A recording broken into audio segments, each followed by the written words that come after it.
On vit tous des moments difficiles dans notre vie. Ça peut être des échecs, un projet qui ne réussit pas, ça peut être des choses qui nous arrivent et qui ne sont pas sous notre contrôle, par exemple un licenciement, une séparation, un changement de projet. Ça peut être plein de choses qui nous font nous sentir mal, tristes, qui nous prennent notre énergie. Parfois, c'est des choses qui sont tellement fortes que ça nous met dans une espèce d'immobilisme, voire même un immobilisme total, et ça nous fait remettre plein de choses en question. C'est très varié, ça peut avoir différentes intensités, mais vous voyez l'idée. Alors évidemment, il n'y a pas qu'une seule formule pour vivre ce genre de moment, pour dépasser ce genre de moment, mais en tout cas, je voudrais te donner des pistes, te donner des idées, te donner moi personnellement ce que je fais. Quand dans la vie, un coup frappe dur et vous assomme, voilà ce que vous pouvez faire. La première chose, c'est que je vous invite déjà à vous laisser un petit peu de temps. Donc qu'est-ce que ça veut dire? Ça veut dire que concrètement, je vous invite à, pendant quelques jours, pendant une semaine, 2 semaines, pourquoi pas, réduire tout simplement un petit peu ce que vous faites. Parce que ce genre de choses prend notre énergie. Alors, réduire ce que vous faites, je vous invite quand même à maintenir un minimum vos habitudes fondation. Par exemple, moi, ce que je vais faire, c'est que je vais quand même me lever le matin en faisant ma mini routine du matin. Je vais ensuite faire mon bloc immuable et je vais aller à la musculation. Voilà, je vais quand même faire ça. Et après, peut-être que je vais rien faire d'autre de la journée.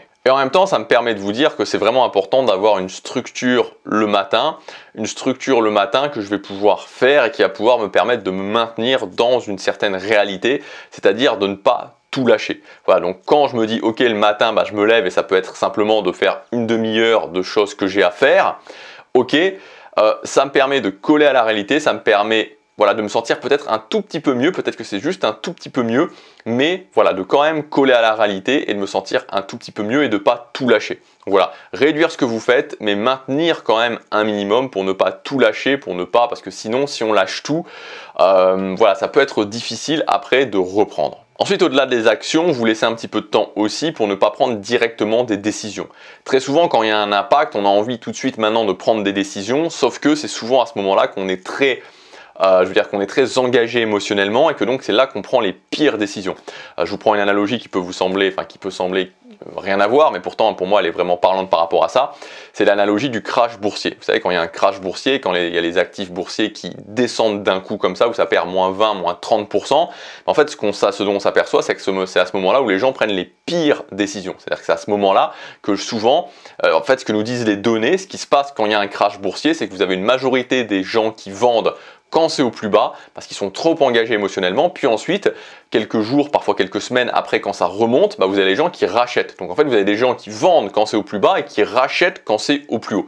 C'est la pire chose à faire, c'est les pires décisions à prendre. Et pourquoi ça arrive? Parce que ces gens-là prennent ces décisions quand ils sont engagés émotionnellement. Donc il faut se laisser le temps au niveau de la prise de décision, parce que les décisions qu'on prend quand on est engagé émotionnellement sont en général les pires décisions. Deuxième chose, revisitez ce que j'appelle votre big picture, c'est-à-dire la grande image. Ce qu'il faut bien comprendre, c'est que les gifles, les impacts qu'on prend ne sont pas forcément pour le pire. Ça peut même nous aider à nous remettre en question. Certaines personnes vont associer ça au pire moment de leur vie, mais en fait c'est seulement parce qu'ils envisagent les choses sous un angle qui n'est pas le bon. Je vous donne un exemple très précis. Peut-être que se séparer de son copain, de sa copine, de sa femme, de son mari, sur le coup on va se dire que c'est dur, que c'est très dur à encaisser. Mais quand on y réfléchit bien, en fait, on peut se dire que peut-être que c'était pas vraiment une relation qui nous épanouissait. Et donc du coup, ça nous oblige à nous repositionner. Et donc moi, vraiment, et là c'est peut-être quelque chose d'un petit peu plus spirituel. Vous savez, je suis pas forcément quelqu'un d'extrêmement spirituel, mais si j'ai mon côté spirituel, mais j'aime bien me concentrer sur les choses pragmatiques.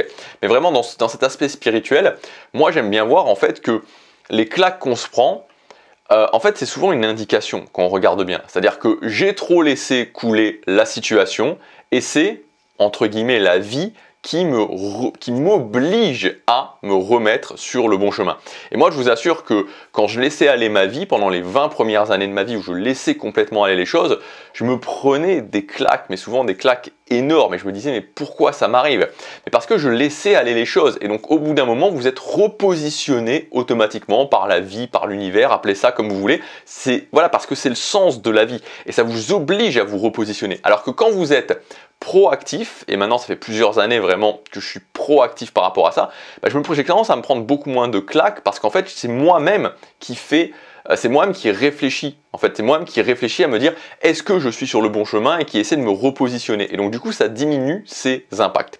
Donc bref, ce que je voulais vous dire dans ce cas-là, la deuxième clé, c'est de revoir un petit peu votre image générale de ce que vous voudriez faire dans votre vie et de vous dire que en fait, c'est peut-être pas la pire chose, c'est peut-être un message qui vous dit simplement que vous devez vous repositionner. Et donc la bonne idée, c'est de se dire finalement, est-ce que j'étais sur le bon chemin ? Qu'est-ce que je veux vraiment faire de ma vie ou faire de ce domaine de vie? Troisième chose, mettez le focus là où vous avez le contrôle. Parce que dans ces moments-là, dans ces moments d'impact émotionnel, dans ces moments difficiles, c'est très facile en fait finalement de mettre la responsabilité sur les autres, sur les circonstances, etc. Pourquoi il ou elle m'a fait ça? Pourquoi ça m'arrive à moi? Et en fait de rentrer dans une spirale mentale très toxique et qui dans tous les cas ne règle aucun problème. Donc essayez toujours de vous cadrer sur maintenant actuellement votre marge d'action, même si elle est faible. Quatrième chose, définissez un plan et avancez. Il y a une chose qui est toujours importante de se rappeler. Bien sûr, il y a des moments difficiles dans la vie, il y a même des moments très difficiles dans la vie, mais d'un autre côté, la vie est aussi pleine de bonnes surprises. Mais elle est pleine de bonnes surprises seulement pour ceux qui avancent. La vie récompense les gens